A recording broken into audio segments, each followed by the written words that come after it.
Welcome to my Tybee Gullah inspired ragdoll. I am going to teach you how I have made these Gullah inspired ragdolls. You're just going to love learning to make solid ragdolls from head to their long legs. We're going to start this tutorial with upcycling from our closet a piece of garment to make the skin. The skin is the outer layer,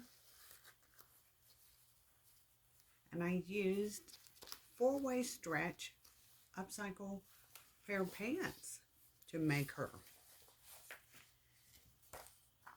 I have already found my piece of garment that I want to upcycle. I washed it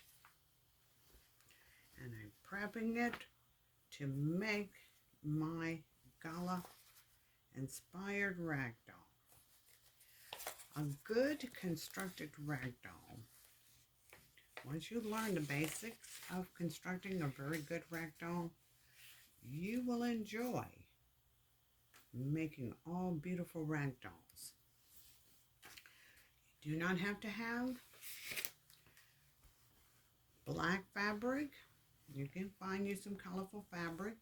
This is some colorful scuba diving fabric that I bought at a thrift. She's a little floppy head. She flops. She has her long legs.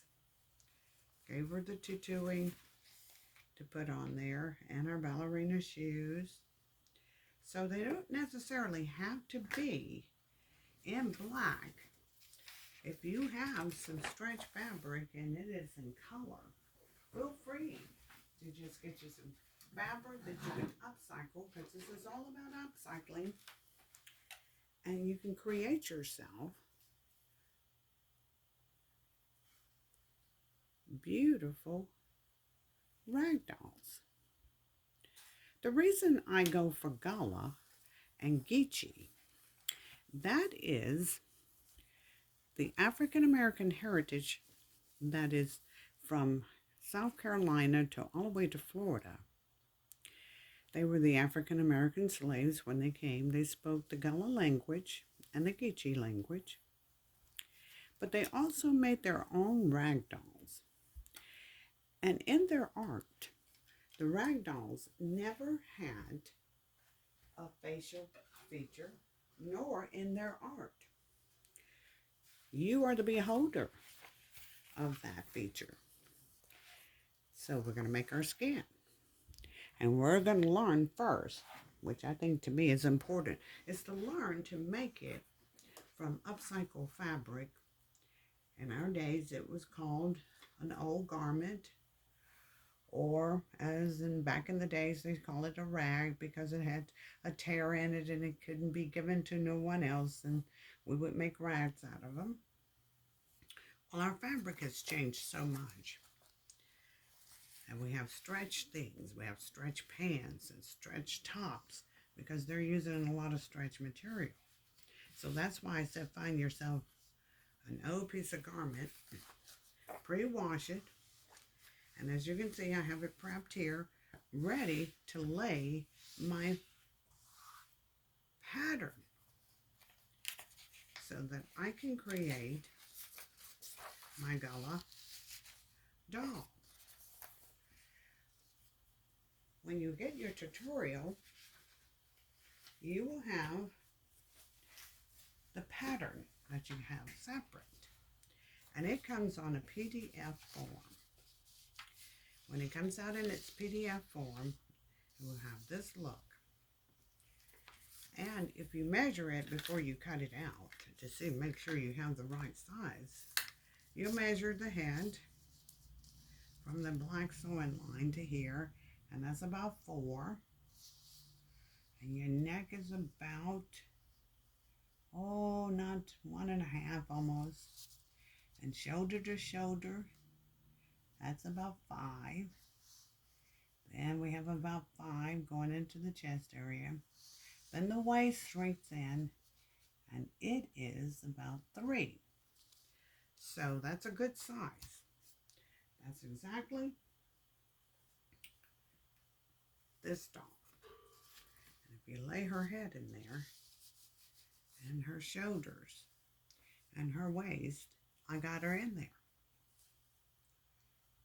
That's with all my sewing. If you note on your pattern, it tells you to leave openings, especially at the head area. But in order for you to get that full length doll, your second page is the lower body. That's B. We'll cut these out and we'll attach A to B so we can get a full pattern to lay on here. I have enough because it's doubled. I have enough to make the body and enough to make some legs. I'm going to have to really be creative in getting my legs in, so I'm going to really use a lot of this fabric up to make sure I can get my legs in. Make sure I can get my arms in. Your PDF will come like this. These are your arms, and you cut that out. And as we cut it out, we'll get them very close to each other on here. And I'm going to show you how we're going to tape those down with 3 pins, 1, 2, 3, going down the center, because we're going to sew our pattern onto the fabric. So I should be able to get my arms in, and I should be able to get my legs in. And if you note the legs and the arm pattern, it's about the same. The only difference is the legs are longer and the arms are shorter. So I'll work very smartly getting this in there so I can have enough for my long-legged doll. And it is pushing it. So I'm going to have to think twice on that. But I do like this for her outer body skin. This fabric is going to work for her head, her chest, waist, and bottom. So I'm going to start with that first, because we can always find another piece of stretch fabric to make the arms. We'll use black, so we're going to start that way. Let's cut out our pattern and let's put it together, okay?